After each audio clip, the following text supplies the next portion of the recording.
पानेरि दखरा बारलांफा हारिमु आफादनि 30थि आरो पानेरि दखरा एबसुनि रंजालि बैसागु फोरबो फालिनाया दिनै जोबथा उदालगुरि जिल्लानि सिङाव थानाय पानेरि बारलांफा हारिमु गेवलां फोथाराव साननैनि हाबाफारिजों पानेरि दखरा बारलांफा हारिमु आफाद आरो पानेरि दखरा एबसु जथायै गाजा गोमजा रंजालि बैसागु फोरबो फालिनाय हाबाफारि लादों।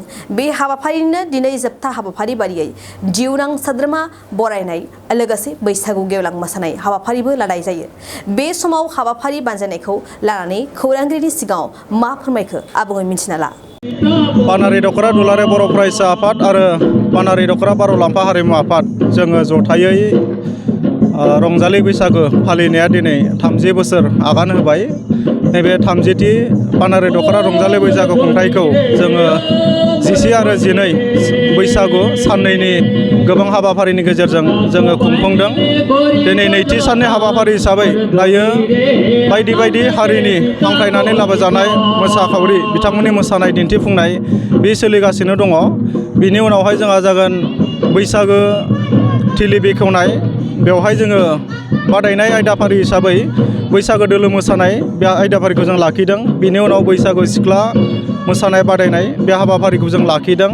बेवहाय बेखेवगिरि आलासि महरै जोंहा बिटिआरनि मावफुं सोद्रोमा दावबायसा बर' बिथाङा बाहागो लाफैगोन। बेवहाय बेनि उनावहाय 4:30 रिंगायाव जोङो बान्था राननाय हाबाफारि, जेराव मैयानिफ्राय दिनैसिम जाखिनि बादायनाय आयदाफोर जालांबाय बिनि बान्थाखौ जोङो 4:30 रिंगायाव जों राननाय जागोन। बेवहाय बान्था बावजेनगिरि आलासि महरै जोङो बिटिसिनि बारग' मावफुं सोद्रोमा बनजार दैमारि बिथांखौ जोङो आलासि महरै जों हांख्रायदों। बिथाङा जोंनि गेजेराव बाहागो लाफैगोन।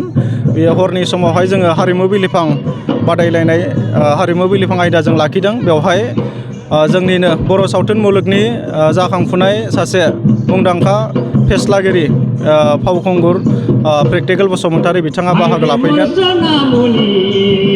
बारलांफा हारिमु आफादनि आं आफादगिरि हिसाबै बा मासिगिरि हिसाबै आं बेखौनो खावलायदों, जाहाथे बे ओनसोलनि पानेरि दखरानि सिङाव थानाय बा पानेरि ओनसोलनि मोनफ्रोमबो बर' हारिजों लोगोसे गुबुन गुबुन हारिनि रायजो राजाफ्रा बेवहाय बाहागो लाफैगोन। आं बिथांमोनखौ खावलायदों आरो जोंनि गेजेराव मोनसे जिखिनि जनगोष्ठीनि मानसि दङ साफ्रोमनिबो गेजेराव मोनसे फोथायलायनाय खौसेथिया जाहाथे अरायनि थाखाय थांनानै थायो।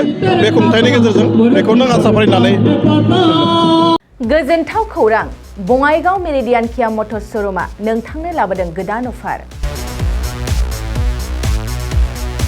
मेरिडियान किया मटर्स श'रुमआव नोंथाङा खम बेसेनावनो किया कम्पानिनि गुबुन गुबुन मडेलनि गोदान गारिखौ लानो हागोन। बेनि अनगायैबो मिथिनो गोनां बाथ्राया बेनोदि किया कम्पानिनि 2022 मडेलनि गारिखौ गासै 40,000 रां रेहायाव मोननो हागोन। बेजों लोगोसेनो बे श'रुमाव जेखिजाया कम्पानिनि गोजाम गारिखौ सोलाय सोल' खालामनोबो हागोन। दासान्दि बे अफारा सोलिगासिनो दं।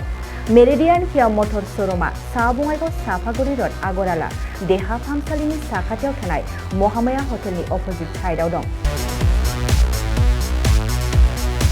बे अफारखौ मोनफुंनो थाखाय नोंथाङा अनलाइनबो बुकिं खालामहरनो हागोन। लोगोसेनो गोबां मिथिनो थाखाय थोंजोङै 7099003414 नङाब्ला 8822790662 जानबुं अनजिमायाव जगाजग खालामहरनो हागोन आरो बङाइगाव मेरिडियान किया मटर्स श'रुमआव थांनानैबो नायनो हागोन।